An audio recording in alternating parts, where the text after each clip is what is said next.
하나님의 말씀은 이사야서 41장 말씀입니다.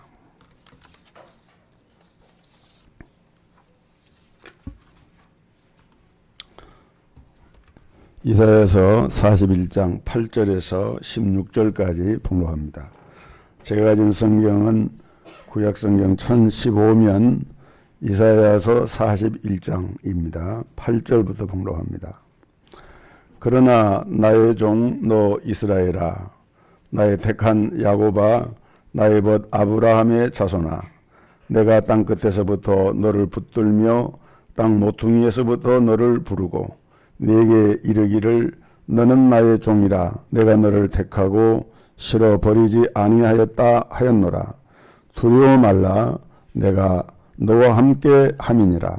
놀라지 말라, 나는 내 하나님이 됨이니라. 내가 너를 굳세게 하리라. 참으로 너를 도와주리라.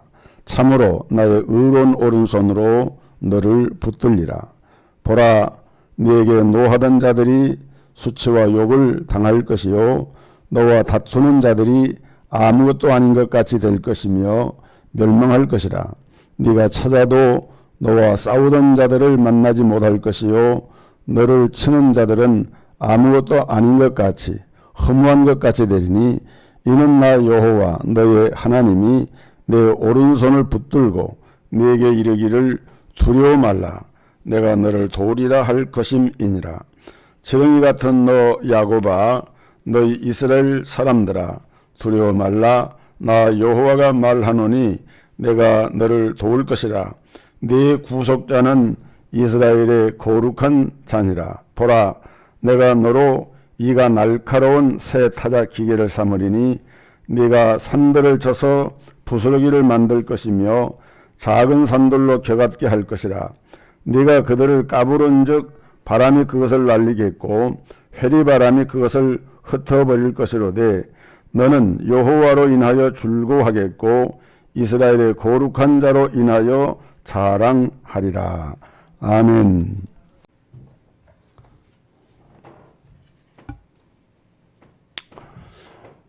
어떻게 보면 우리 인생은 인생살이 자체가 한편의 드라마와 같다, 이렇게 얘기를 합니다. 우리 하나님은 우리 인생 드라마에 그 드라마를 하려고 하면 시나리오가 있어야 되지 않습니까? 그걸 쓰시고 감독을 하시고 연출하시는 분이다.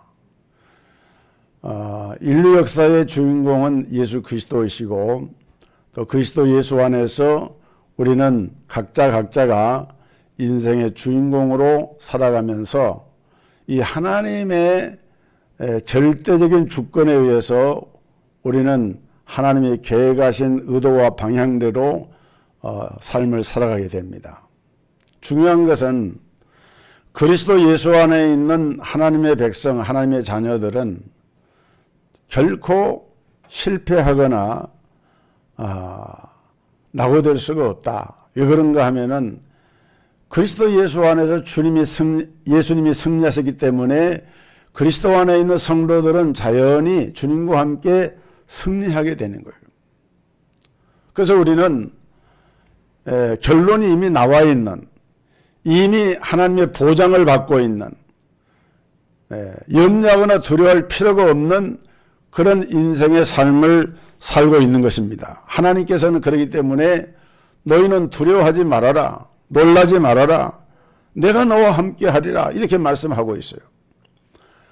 오늘 이 본문 말씀의 배경을 살펴보면은 주후 8세기경 이스라엘은 남쪽인 유다 왕국과 북쪽의 이스라엘 왕국이 다윗과 솔로몬 시대에 못지않는 그런 번영을 이루고 있었습니다. 다윗 시대, 솔로몬 시대, 통일왕국 시대에 이스라엘이 얼마나 번성을 했습니까? 근데 그로부터 이제 수백 년 세월이 흘러가고 남북 왕조가 내려오면서 이사야 선지자가 활동하는 그 당시 이스라엘과 유다는 상당히 번성한 나라가 됐어요. 그런데 외향적으로 볼 때는 번성한 나라였지만은 그러나 그들은 죄악된 삶을 살고 있었습니다. 그래서 이사야 선지자는 그때 이스라엘 백성들의 삶의 모습을 소돔과 같고 고모라와 같다 그랬어요. 이사야 1장 10절에 보면은 너희 소돔의 관원들아 여호와의 말씀을 들을지어다. 너희 고모라의 백성들아 우리 하나님의 법에 귀를 기울일지어다. 이렇게 막 책망을 하고 있습니다. 우리가 잘 아는 대로 이스라엘은 하나님의 택한 백성들이고 하나님의 뜻을 이루기 위하여서 선택을 받은 거룩한 백성들인데, 그런데 하나님은 이러한 이스라엘을 향하여서 소돔의 백성, 고모라의 관원과 백성이라고 하면서 이게 책망을 하는 것은 그 당시에 그들의 영적 상태가 바로 이렇게 타락하고 우상을 숭배하고 하나님을 멀리 떠나서 겉으로 볼 때는 번영하고 번성했지만은 그 내면을 들여다보면은 심각한 부패 속에서 이제 구군이 기울어지고 있다고 하는 것을 단적으로 보여주고 있는 것입니다. 그래서 이사야 선지자가 이 예언 활동을 한 지 얼마 되지 아니한 주전 722년에 북왕국 이스라엘이 패망을 합니다. 그리고 이제 이사야 선지자는 남아있는 유다 왕국도 역시나 패망하게 될 것을 예언을 합니다. 그런데 신기한 것은 이사야서가 66장으로 이루어져 있는데 그 전반부에서는 하나님께서 심판하신다고 하는 경고의 말씀을 주고 있고, 그 후반부에서는 오히려 하나님의 위로와 소망의 말씀이 선포가 됩니다. 다 망할 것 같은데 그들의 행위로 보면은 멸망을 받아 마땅한데, 그럼에도 불구하고 하나님이 그들에게 소망을 주시면서 하나님의 말씀을 통해서 위로를 하는 겁니다. 그래서 어떤 성경학자는 이 이사야 성경은 신구약의 축소판과 같고 이사야서는 구약의 복음서라고 이렇게 얘기를 했어요. 이사야서 53장 같은 데 보면은 주님이 십자가에서 고난당하시는 고난의 메시아의 장면을 너무 생생하게 표현합니다. 그가 찔림은 우리 허물을 인함이요 그가 상함은 우리의 죄악을 인함이라. 예수님이 고난당하시는 모습을 마치 약 700여 년 전에 이사야가 현장에서 그걸 보고 있는 것처럼 그런 묘사를 하고 있어요. 이사야와 동시대에 예언 활동했던 미가 선지자도 동일한 예언을 했는데, 이 이사야 선지자와 미가 선지자를 통해서 하나님이 그 당시에 이 백성들을 이렇게 이제 말씀을 통해서 교훈하신 것입니다. 오늘 우리는 특별히 이 말씀 오늘 봉독한 본문에 보면은 하나님은 언약의 하나님이시고 그 약속에 하시는 하나님이 우리에게 이제 약속을 하시는데, 먼저 우리가 알아야 할 것은 그 약속의 대상이 누구인가 하는 것을 알아야 됩니다. 8절에 보면은 나의 종 너 이스라엘아, 나의 택한 야곱아, 나의 벗 아브라함의 자손아, 이렇게 얘기했어요. 자, 하나님이 이 땅에 많은 사람이 있지만은 그 언약을 맺으실 때에 그 모든 사람과 언약을 맺으시는 게 아닙니다. 하나님은 언약의 하나님이라고 하는데 성경에 보면은 택한 백성들과 언약을 맺어요. 나의 종 이스라엘, 나의 택한 야곱, 나의 벗 아브라함의 자손, 한정적입니다. 제한적이에요. 누구나 다 하나님의 언약 아래 들어가는 것이 아니라 나의 종 이스라엘, 나의 택한 야곱, 나의 벗 아브라함의 자손, 내가 너희와 언약을 세웠다, 이렇게 선포를 하고 있는 것입니다. 오늘 봉독한 9절에 보면은 내가 땅 끝에서부터 너를 붙들며 땅 모퉁이에서부터 너를 부르고 그랬어요. 땅 끝에서부터 내가 너를 부르고 땅 모퉁이에서부터 내가 너를 불러 모았다. 땅 끝이 어디겠습니까? 여러분, 우리가 내가 지금 처해 있는, 내가 살고 있는 이 장소가 지구의 다른 편에서 보면은 저 끄트머리 땅 끝이에요. 땅 모퉁이에요. 다시 말하면 하나님은 숨어 있는 것처럼, 드러나 있지 않는 것처럼 보이는 오늘 우리 성도들 한 사람 한 사람을 택하시고 부르셔서 나는 나의 택한 백성이다, 나의 종이다, 아브라함의 자손이다 라고 하면서 우리와 함께 언약을 맺고 계시는 것입니다. 14절에 보면은 지렁이 같은 너 야곱아, 너 이스라엘 사람들아, 두려워하지 말라. 나 여호와가 말하노니 내가 너를 도울 것이라. 내 구속자는 이스라엘의 거룩한 자이시니라. 여기 보면은 우리를 향해서 너 지렁이 같은 야곱아. 여러분, 그 시골에서 우리가 살다 보면은 지렁이를 옛날에 보면은 많이 봤어요, 땅에서. 요즘은 웬만한 땅에 지렁이가 별로 없어요. 화학 비료를 많이 쓰고 또 여러 가지 우리 환경이 안 좋아지다 보니까 막 땅도 이렇게 본래의 기능을 상실하고 그러는 것 같아요. 그런데 지금도 좋은 땅, 이런 땅들은 땅을 파보면은 지렁이가 송송송 나오거든요. 이 지렁이가 있는 땅은 건강한 땅이라 그래요. 왜냐하면은 지렁이가 그 땅 속에 있는 유기물들을 이렇게 먹이로 삼아 가지고 이걸 뱉어내 가지고 이것이 여러 가지 영양분을 함유하고 있고 또 이 땅 속에 공기를 통하게 해 가지고 땅의 지력을 이렇게 회복시킨다는 거예요. 그런데 하나님은 사실 지렁이라고 하는 것은 하나의 버러지거든요. 지렁이가 얼마나 무슨 가치가 있어 보입니까? 근데 중요한 것은 지렁이가 생명운동을 하는 거예요. 지렁이의 생태를 보면은 그 땅의 생태를 볼 수가 있고, 사람은 흙에서 왔기 때문에 지렁이 같은 야곱이라 하는 말씀 속에 담긴 의미는 우리 인생은 어떻게 보면은 지렁이 같이 연약해요. 밟히면 꿈틀하고 그냥 생명을 보장할 수 없는 것 같은 그런 존재고, 병에 쉽게 노출되고 사고에 노출되고 깨어지기 쉬운 그릇처럼 야약한 그런 벌지 같은 그런 존재인데, 그럼에도 불구하고 그 속에는 뭐가 있습니까? 하나님의 생명이 그 안에 있다는 거예요. 생명 가진 존재로서의 너 지렁이 같은 야곱아 라고 하면서 하나님께서는 이제 너희 이스라엘 사람들아 두려워하지 말라. 나 여호와가 말하노니 내가 너를 도울 것이라. 네 구속자는 이스라엘의 거룩한 자이니라. 지렁이 같은 야곱을 향해서 너를 구속하신다고 말씀합니다. 값을 주고 속량해 내시는 거룩하신 하나님, 그렇게 말씀하는 거예요.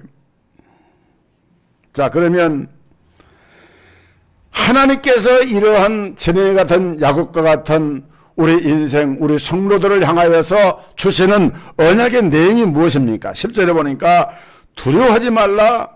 내가 너와 함께함이라. 놀라지 말라. 나는 내 하나님이 됨이라. 내가 너를 굳세게 하리라. 참으로 너를 도와주리라. 참으로 나의 의로운 오른손으로 너를 붙들리라. 할렐루야. 야, 놀라운 약속이에요. 하나님은 먼저 이스라엘 향해서 너희는 두려워하지 말아라. 놀라지 말아라. 제가 어떤 의학 기사에서 본 이야기인데, 여러분 현대 병들이 여러 가지 병이 많이 있는데 사실은 그 병의 가장 발병이 높은 병이 뭐냐면 심장병이랍니다. 사람의 심장이 자기 주먹만한 크기인데 여기에 피가 이제 펌프질 해가지고 동맥과 정맥을 통해서 온 몸에 피를 나르고 이렇게 공급을 해가지고 우리 몸이 이렇게 유기적으로 활동하는 것이거든요. 근데 심장이 깜짝깜짝 놀래요. 왜? 놀랄 일이 너무 많은 거예요. 사고가 많죠. 질병도 많죠. 개인적으로, 가정적으로 또는 국가적으로, 세계적으로 보면은 깜짝깜짝 놀랄 일이 너무 많아요. 그러다 보니까 얼마나 많이 놀라겠어요. 이스라엘 백성들도 지금 이사야 선지자는 장래사를 얘기한 것이지만, 예언적으로 말씀한 것이지만은 주변의 강대국들이 이제 공격을 해옵니다. 북왕국 이스라엘은 이미 아수르에서 패망을 당했고 이제 남아있는 남왕국도 장차 망하게 될 터인데, 그러니까 이사야 선지자는 그 남왕국의 패망을 예언을 하고 있는 거예요. 그러니까 그 말을 들을 때 백성들이 놀라겠습니까? 안 놀라겠습니까? 깜짝깜짝 놀라죠. 저는 이사야 선지자가 이 예언의 말씀을 선포할 그 시대의 상황이 어쩌면은 오늘날 우리가 처해 있는 시대의 상황과도 같다. 막 코로나로 한 3년 막 정신없이 이렇게 지내왔는데, 이제 코로나가 조금 잦아들고 이렇게 하면서 보니까 지금 우리 한반도가 세계의, 예전엔 중동을 화약고라 그랬는데 이제는 우리 한반도가 세계의 화약고가 될 가능성이 높아지고 제3차 세계대전이 한반도에서 일어날 수 있는 가능성이 상당히 지금 높아지고 있어요. 러시아와 우크라이나가 전쟁을 해서 유럽 경제가 막 침몰하고 이러고 하는데, 지금 보세요. 북한에서는 연일 미사일을 발사하고 벌써 지금 16번째 미사일 발사했죠. 그리고 핵실험한다 그러죠. 이제 핵 공격할 것을 뭐 미국의 정보부나 우리나라 국정원이나 뭐 다 지금 핵실험하게 될 거로 예상을 하고 거기에 대해서 대비한다고 한국, 미국, 일본이 동해상에서 연합훈련을 하는데, 그 뭐냐면은 유사시에 이제 북한의 이런 핵 공격을 그대로 좌시하지 않겠다. 그래서 거기에 대응한다는 것이죠. 정치인들이 외교와 대화를 통해서 문제를 해결되려는데 내가 강으로 추구하면 상대가 또 강으로 나오거든요. 그러니까 이게 정치적인 문제를 힘과 무력으로 이렇게 하는 것은 수 중에서 제일 낮은 수예요. 근데 우리 지금 정치인들 그 짓을 하고 있는 거예요. 북한도 마찬가지. 참 안타까워요. 그런가 하면은 오늘 중국에서는 제20차 전국 당대회, 대표대회라 그러죠. 오늘 개막을 하는데 국가주석직 3연임제를 금지하는 그 조항을 철폐하고 장기 집권, 벌써 10년이 됐는데 장기 집권을 준비한 시진핑 이 국가주석의 세 번째 집권, 2022년부터 2026년까지 사실상 발표만을 남겨두고 있어요. 지금 여러분, 미국이 왜 이렇게 경제적인 압박을 중국에다 가하고 미국과 중국 관계가 이게 대립되고 있느냐.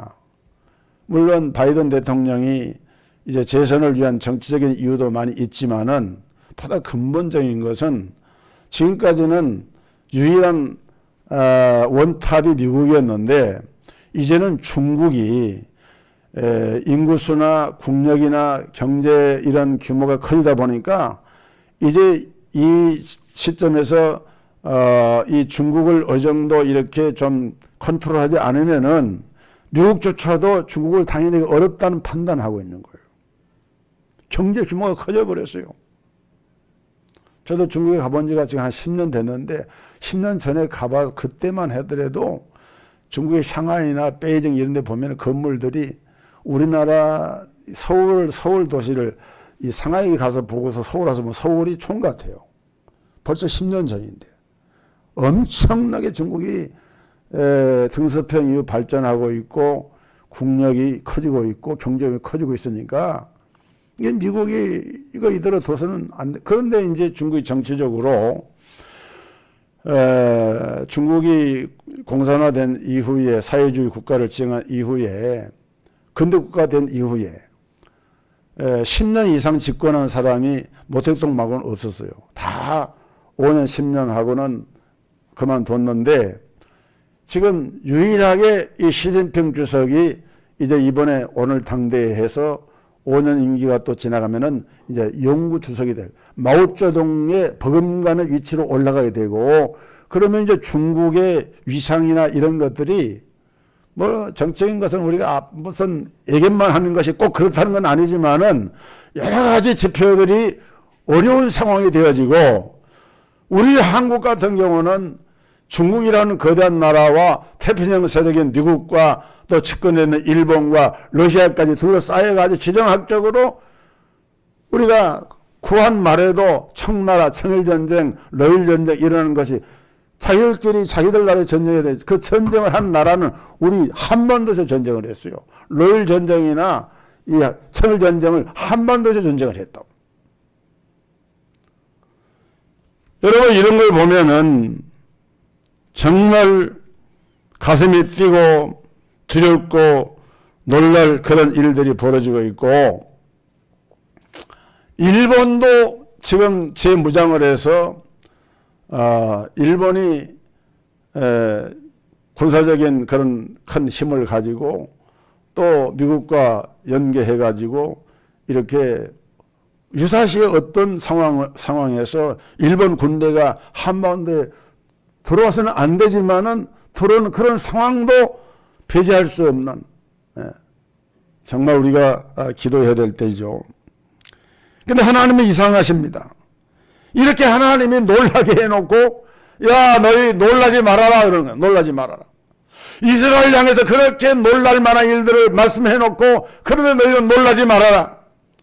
오늘 이 시대를 향해서 하나님은 지금도 오늘 봉독한 이사야 41장의 말씀을 통해서 너희 대한민국의 백성들아, 성도들아, 비록 너희가 처한 환경이 놀랄 만한 일이 벌어진다 할지라도 그러나 놀랄 필요 없다. 두려워할 필요 없다. 왜 그러냐? 나 하나님 여호와가 너희와 함께하기 때문이다.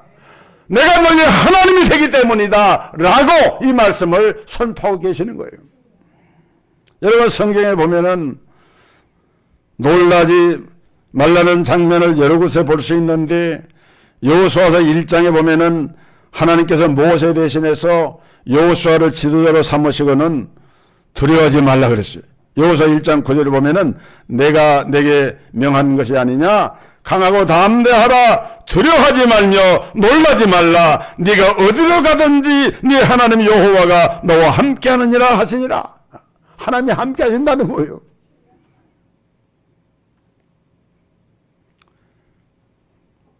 여러분, 여호수아가 얼마나 그때 놀랐겠어요.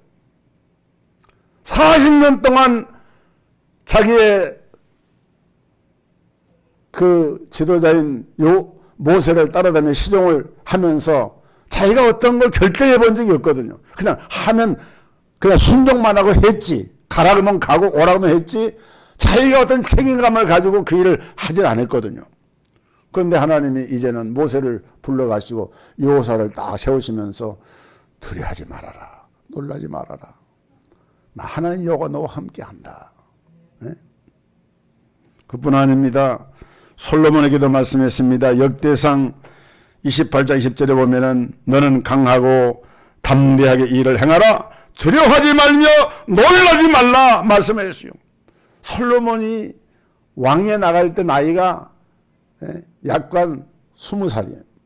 20살짜리가 뭐 전쟁을 해봤겠어요. 무슨 뭐 사회 경험이 있었겠죠. 그냥 자기 아버지가 왕이니까 왕자로서 왕궁에서 그냥 크고 본 것밖에 뭐 더 있겠어요. 그런데 거대한 이제는 아주 그 거대한 왕국을 된 이스라엘을 하나님 맡기시면서 솔로몬에게 너 놀라지 말아라. 두려워하지 말아라. 신약에 보면 마리아에게 천사가 나타나서 말합니다. 은혜를 받은 자의 평안할지어다. 주께서 너와 함께 하시도다.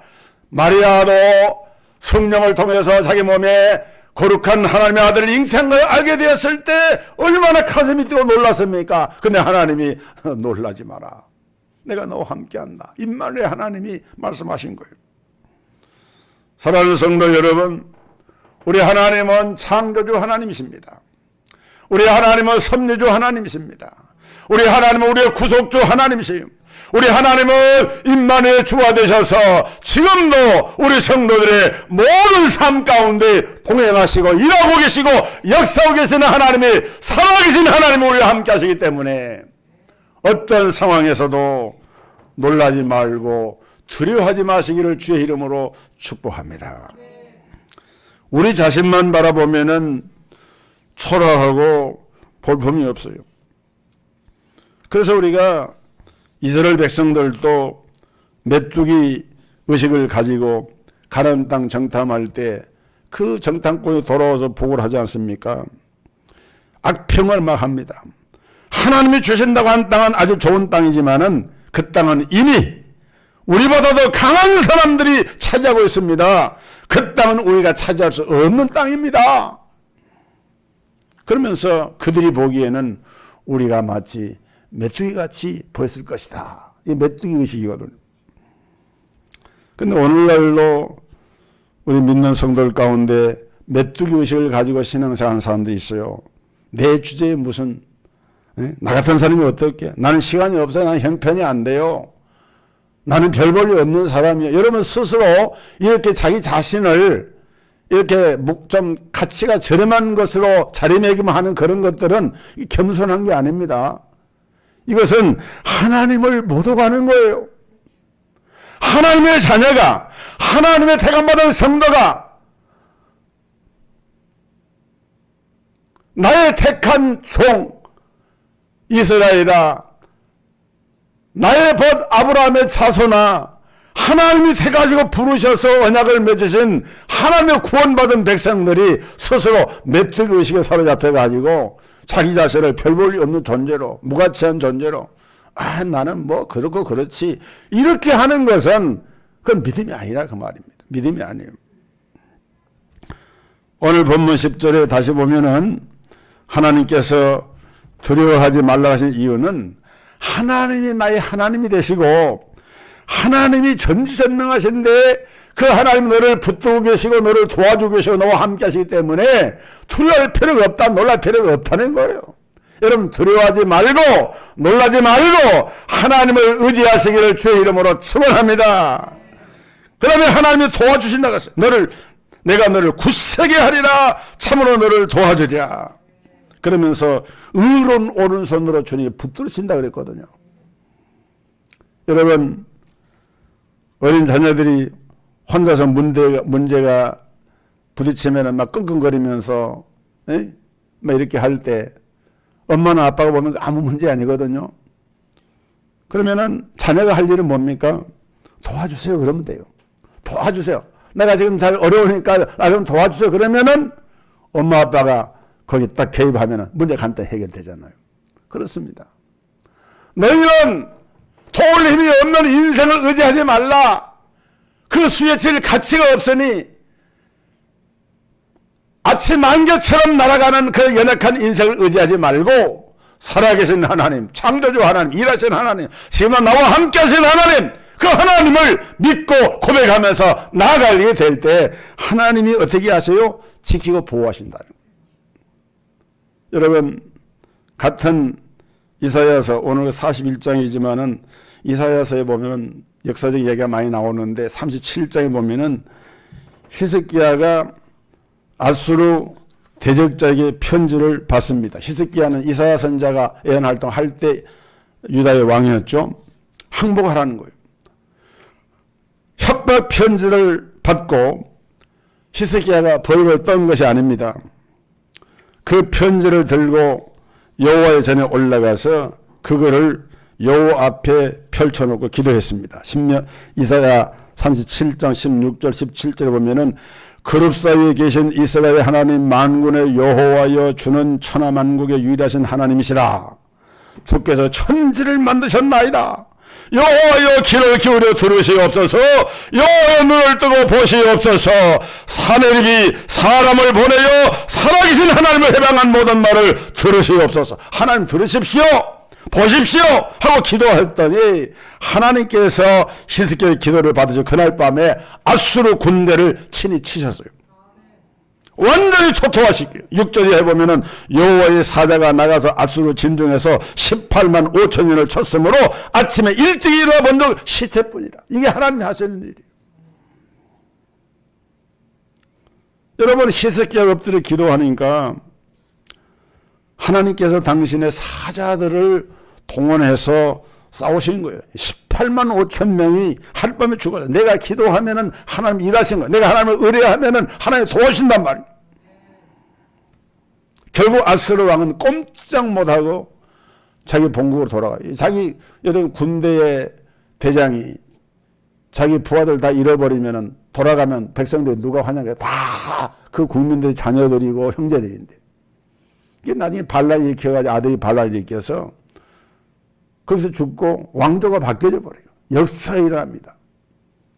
그리고 그 후에 37장 다음에 38장이죠. 38장 2절에 보면 이런 말씀이 나옵니다. 히스기야가 얼굴을 벽으로 향하고 여호와께 기도하여 이르되 여호와여 구하오니 내가 주 앞에서 진심으로 행하며 주의 목전에서 선하게 행한 것을 기억하옵소서 하고 히스기야가 심히 통곡하니 히스기야가 그렇게 큰 일을 행했지만은 몸에 병이 나가지고 병이 난 히스기야가 그 병을 가지고 하나님 앞에 눈물로 기도했다는 것 아닙니까? 결과가 어떻게 했느냐? 이사야 38장 5절에 보면은 내가 내 기도를 들었고 내 눈물을 보았노라. 네가 내 수완에 15년을 더하고 너와 이 성을 아수르 왕의 손에서 건져내겠고 내가 또 이 성을 보호하리라. 하나님의 역사가 일어났어요. 네. 여러분 오늘까지도 우리 하나님은 우리를 붙들어 주셨기 때문에 우리가 여기까지 왔습니다. 하나님이 나의 생명을 붙들어 주셨고 내 건강을 붙들어 주셨고 우리 가정과 우리 교회와 우리 민족과 우리 나라를 붙들어 주셨기 때문에 우리가 여기까지 온 것입니다. 이거 하나님의 은혜가 아닙니까? 우리가 주님이 우리의 힘이 되어 주시고 주님이 붙들어 주시면은 아무리 흑암의 세력이 넘어뜨려 해도 하나님 붙들고 있는 하나님의 사람들을 넘어지게 할 수 없는 것입니다. 확고한 믿음을 가지고 하나님 앞에 이사야 선지자가 선포했던 말씀의 언약을 붙드시기를 주의 이름으로 축원합니다. 찬양